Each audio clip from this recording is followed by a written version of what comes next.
사랑하는 여러분, 반갑습니다. 한 주간 주 안에서 평안하셨는지요? 오늘은 38회 말씀인데 5권을 다루게 됩니다. 소선지서 12권 중에 5권을 다루는 이유는 각 권이 분량이 적기 때문에 한 주간에 이렇게 많은 책들을 다루게 되죠. 그래서 부득이 우리 성경 강좌 역시 5권입니다. 소선지서 12권은 호열, 암옵, 욘미, 나합, 습학, 승말 이렇게 4권씩 끊어서 보통 외웁니다. 호열, 암옵, 욘미, 나합, 습학, 승말. 오늘 5권은 호열, 암옵에서 오바댜, 그 다음에 욘미, 나합 이 5권이 되겠습니다. 그 활동한 시기들은 선지자들의 활동 시기는 조금 왔다 갔다 합니다. 그때마다 잠깐씩 말씀드리도록 하겠습니다. 먼저 오바댜입니다. 오바댜 서는 구약 성경에서 가장 짧아요. 그렇지만은 중요한 내용이 담겨 있습니다. 에돔이라는 그 이스라엘의 형제 국가가 있는데 이 에돔에 대한 심판 내용이 담겨 있습니다. 그러니까 이스라엘 지도를 생각하시면 그 요단강 동편 쪽에 암몬, 모압, 에돔 있죠. 근데 좀 남쪽에 에돔이 있습니다. 그 에돔에 대한 심판의 말씀입니다. 왜 심판의 말씀을 할까요? 형제국임에도 불구하고 첫 번째입니다. 선민이 겪어야 했던 고통과 절망. 에돔은 이스라엘 그 남유다 백성들이 바벨론 제국에 의해서 멸망당하잖아요. 그때에 바벨론의 연합국의 일원이 되어서 멸망하는 그 남유다를 아주 괴롭히고 공격했던 그러한 죄악이 하나님 앞에 있습니다. 그래서 그들의 그 잘못에 대해서 하나님이 심판하신다. 이 에돔의 잔악 행위와 하나님의 타당한 심판. 이 에돔은 그 에서 있죠. 야곱 에서의 후손이니까 그 야곱의 후손과 에서의 후손 형제 나라인 셈이죠. 그러나 이 에돔은 나중에 이스라엘이 가나안 땅에 가기 위하여 이제 거쳐가는 과정에 에돔을 좀 거쳐가자 이렇게 평화적인 제안을 했어요. 그런데 거절했죠. 강하게 거절했고 그래서 이제 우회해서 돌아가는 그런 일이 있었지요. 그 다음에도 에돔은 이스라엘에서 적대적인 행위를 했고 사울 왕 때는 에돔과 싸워서 이겼고 또 다윗 왕 때는 에돔을 식민지로 삼았습니다. 후에 에돔은 독립을 하긴 하지만 대부분 이스라엘에 대하여 종속 관계에 있었습니다. 그러다가 말씀드린 남유다가 완전히 멸망하는 이 일에 에돔이 때는 이때다. 그렇게 해서 그동안에 쌓였던 감정으로 그 남유다를 철저히 응징하는 일에 함께 하였죠. 여기서 볼 수 있는 것은 하나님은 공의로운 분이셔요. 그래서 남유다가 잘못해서 바벨론 제국에 의해서 심판받고 그러나 형제국에 대해서 잔인하게 행동했던 에돔에 대해서 또 그의 죄악에 대하여 하나님께서 공의롭게 심판하신다. 그래서 하나님은 공의로운 심판자이시다라는 것입니다. 3. 여호와의 징계와 회복의 약속. 하나님께서는 그 창세기 12장 3절에 조상 아브라함에게 말씀하시기를 너를 축복하는 자에게는 내가 복을 내리고 너를 저주하는 자에게는 내가 저주하리니 땅의 모든 족속이 너로 말미암아 복을 얻을 것이라. 그래서 이스라엘에게 잘 선대하는 자에게는 복을 주시지만 이스라엘을 괴롭히는 나라가 있다면 하나님께서는 그들을 심판하시겠다고 한 이 예언대로 에돔은 바로 이스라엘을 저주했기 때문에 하나님으로부터 저주받는 이러한 일이라는 것을 알 수 있습니다. 그리고 이 멸망의 절망에 빠진 남유다 백성들에게는 하나님께서 기적 같은 소망을 주십니다. 그들 자기 백성을 허물로 인하여 심판을 하시지만 하나님은 인간의 전 역사를 인류를 구원하시기 위하여 메시아 예수 그리스도를 이 땅에 보내시고 그리스도가 오시기까지 이스라엘 역사는 중대한 의미가 있기 때문에 선민들이 비록 잘못하여 하나님 앞에 징계는 받으나 완전히 멸망시키지는 않으셔요. 그래서 다시 회복시키시는 하나님의 약속이 있다. 그래서 혹 우리도 하나님 앞에 허물이 있을 때는 즉시 회개하여 다시 용서받고 회복의 삶을 살아야 한다라는 메시지입니다. 요나서입니다. 요나서는 나훔하고 같이 기억하면 좋아요. 외우기 쉬워요. 요나, 나훔 이어서 요나, 나훔. 물론 이제 성경 순서대로는 요나, 나훔 사이에 미가가 있지만 하여튼 요나, 나훔 이 두 선지자는 같이 아수르 제국에 대한 그 예언이요 말씀 사역이었다. 요나는 아수르 제국의 수도인 니느웨 백성들의 회개를 촉구하였고 100년이 지나서 나훔은 아수르 제국이 결국은 멸망할 것이다 라는 것을 예언한 선지자입니다. 그러면 요나는 좀 독특하지 않습니까? 다른 선지자들과 다르게 그 하나님께 부름 받고 그 말씀을 전하는 요 사건이 주로 많이 나오잖아요. 큰 물고기 뱃속에 들어가지요. 하나님 앞에 이제 반항해 가지고. 그래서 요나는 참 독특한 선지자입니다. 감히 하나님의 명령을 아주 그냥 거부하고 도망치고 그러면서 큰 물고기 뱃속에서 회개하여 살아나는 아주 특이한 선지자가 되겠습니다. 하나님께서도 그 자기중심적이고 이기적이고 변덕스럽고 당돌하고 잘 토라지고 불평 많은 이 요나 선지자를 잘 다독이면서 부드럽게 타이르시고 차근차근 설득시키는 자비로운 모습을 보여주고 계십니다. 그리고 특이하게도 이스라엘과 이 적국인 그 상대방 나라가 잠시지만 일시적이지만 회개했다는 참 다른 선지자 사역에는 없죠. 그래서 일시적이나마 아수르 제국이 하나님 앞에 회개하였다 이런 내용이 있고요. 이 회개 경고의 사역에 따른 즉각적인 범사회적 회개 운동. 그래서 이스라엘을 괴롭히는 아수르 제국이지만은 하나님께서는 그들을 구원하기 원하시죠. 그래서 요나 선지자가 파송이 됐고 말씀을 전했죠. 네. 그런데 아수르 백성들이 놀랍게도 이렇게 회개하지 않습니까?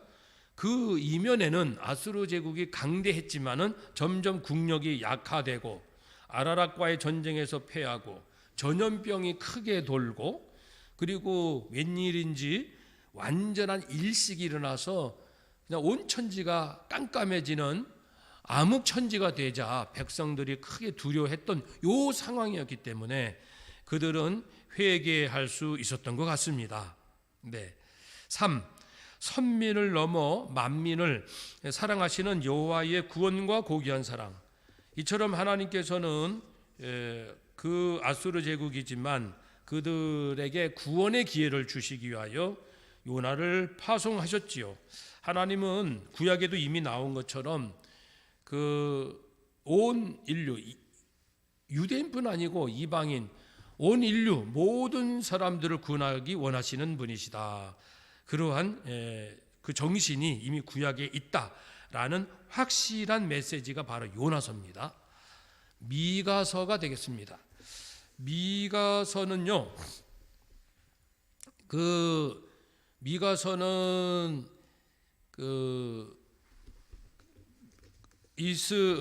아수르 제국에 의해서 멸망당하는 그러한 참 힘든 시기에 그 앞두고 또 예언하는 내용입니다. 곧 이제 북이스라엘이 멸망할 거거든요. 그러니까 이제 경고의 메시지를 하는데 1. 심판 중에 소수의 남은 자의 구원. 이스라엘 백성이 비록 택함 받은 선민 공동체지만 당연히 구원받는 건 아닙니다. 구원은 각 사람의 행한 대로 각 사람에게 주어지는 거지 이스라엘이니까 모두가 구원받는다 그런 건 아닙니다. 다른 나라와 달리 이스라엘 민족이 택함 받은 건 사실이나 구원은 각 사람의 문제가 해당이 되겠죠. 그래서 이제 남유다 북이스라엘에 대해서 하나님께서 장차 심판할 것을 미가서에서 말씀하고 있는데 강대국의 침공을 받을 것이다. 포로로 끌려갈 것이다. 하나님은 침묵할 것이다. 절망적인 상황이 올 것이다. 성전이 파괴될 것이다. 그렇지만 남은 자가 구원받는다. 경건한 소수의 사람은 하나님께서 꼭 지켜주신다. 그래서 우리는 아무리 세상이 타락해도 내 믿음, 우리 가정, 성도의 우리들의 믿음을 끝까지 잘 지키는 그러한 경각심과 노력이 필요합니다. 2. 고난을 이겨내게 하는 하나님의 약속에 근거한 구원의 확신입니다. 하나님께서는 고난을 통해서 백성들의 잘못을 다루어 가십니다. 소프트 코렉션, 부드러운 교정이라 해서 징계이지요. 사랑의 징계입니다. 그것은 사실 견딜 만한 것이고 부드러운 것입니다. 목적은 회개를 촉구하는 것이죠. 징계를 받으면 우리가 회개하는 그런 지혜가 가장 중요한 것이 회개를 하는 마음입니다. 하나님을 굳게 신뢰하면서 어떠한 시련과 연단이 오더라도 회개할 것은 회개하고 반드시 우리의 인생이 회복될 것을 소망합시다. 3. 세상의 악한 자와 대비되는 의로운 왕 메시아 예수 그리스도께 대한 철저한 믿음만이 이 세상의 악한 자가 누구인지 바로 볼 수 있게 하는 눈을 갖게 합니다. 미가서는 독특하게 장차 오실 예수 그리스도 메시아가 어디서 태어나고 어떤 일을 할 것이다 라는 것을 직접적으로 예언한 아주 특별한 성경책이죠.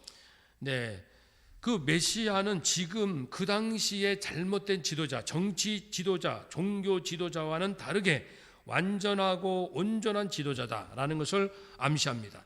그 당시 미가가 활동했던 당시에 이스라엘은 대단히 타락했습니다. 정치 지도자들이 백성의 가죽을 벗기고 백성들의 살을 뜯어먹으며 백성들의 뼈를 꺾어서 마치 고기를 솥에 담그듯이 꺾어서 말이죠. 그럴 정도로 표현되고 있습니다. 종교 지도자들 역시 백성들을 유혹하고 거짓 평강을 말하고 지금 깨어서 정신 차리고 곧 나라가 멸망할 위기가 있다는 말씀을 제대로 전하지 않고 괜찮아, 문제없어, 우리는 행복할 수 있어 이런 거짓 평안을 전하고 또 자기들의 그 마음에 들지 않으면 사사로운 마음으로 백성들을 정죄하고 아주 잘못된 종교 지도자들의 타락, 이런 정치 종교 지도자들의 타락과 달리 예수 그리스도께서는 자신을 의로운 왕으로 선한 목자로서 양들을 위하여 희생하시며 올바른 길로 양들을 인도하신 참 목자시다. 우리 예수 그리스도를 따르는 성도들이 되어야 할 것입니다. 나훔입니다. 나훔. 아까 요나, 나훔 이 두 권을 연결해서 기억하자 그랬죠. 같이 아수르에 대해서 요나는 아수르의 회개, 그리고 나훔은 아수르의 멸망. 한 100년 지나서 아수르가 정신 차리지 못하고 잠시 좀 회개하는 듯 했으나 그 악함으로 인해서 그들이 멸망당한다는 것을 예언하는 그 선지서가 나훔입니다. 1. 사륙과 기만의 제국 아수르를 향하신 여호와의 심판 멸망 선언입니다. 아수르의 만행은 하여튼 모든 표현을 다 동원해도 돼요.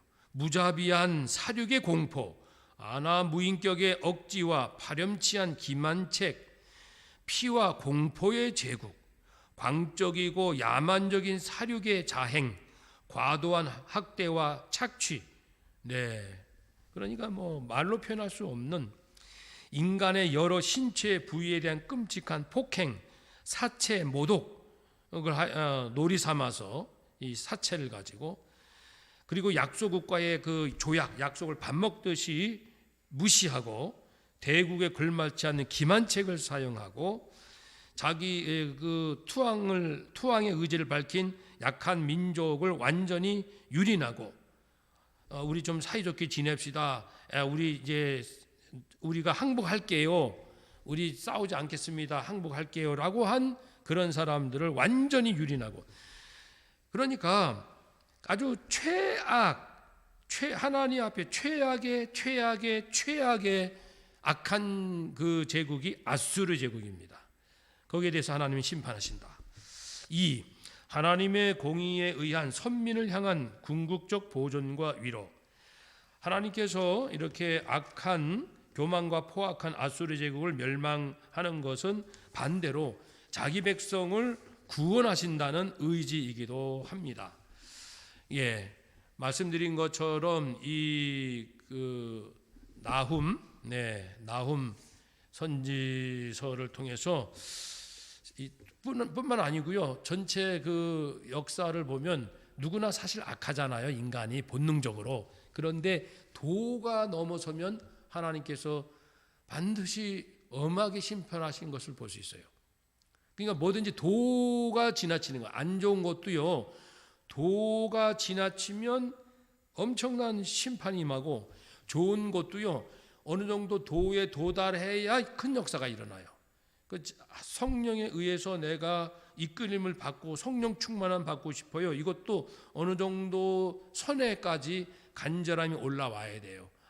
한두 번 하나님 도와주세요, 이거 가지고는 안 되고 정말 간절하게 좋은 것도 이렇게 분량이 차야 됩니다. 그 분량 차면은 성령이 놀랍게 역사하시는 그 선이 있습니다. 임계점이 있어요. 악도 임계점에 도달하면 하나님께서 크게 심판하고, 좋은 일도 임계점에 도달할 때까지 좋은 마음을 계속 강하게 가져야 되고요. 오늘은 다소 영상이 매끄럽지 못하여 하박국은 다음에 이어서 계속하겠습니다. 양해 부탁드리고요. 기도하겠습니다. 하나님께서 이스라엘 백성들을 끝까지 사랑하시기에 허물과 죄가 많을지라도 회개의 기회를 주시고 다시금 회복케 하심을 감사드립니다. 오늘 우리의 현실에서 믿음으로 산다는 것이 결코 쉽지 않지만 늘 우리를 사랑하시되 끝까지 사랑하시고 회복시키기 원하시는 하나님의 그 신실하심을 늘 기억하게 하옵소서. 말씀 따라 성령 따라 살아가는 저희들이 되도록 도와주시옵소서. 예수님의 이름으로 기도하옵나이다. 아멘.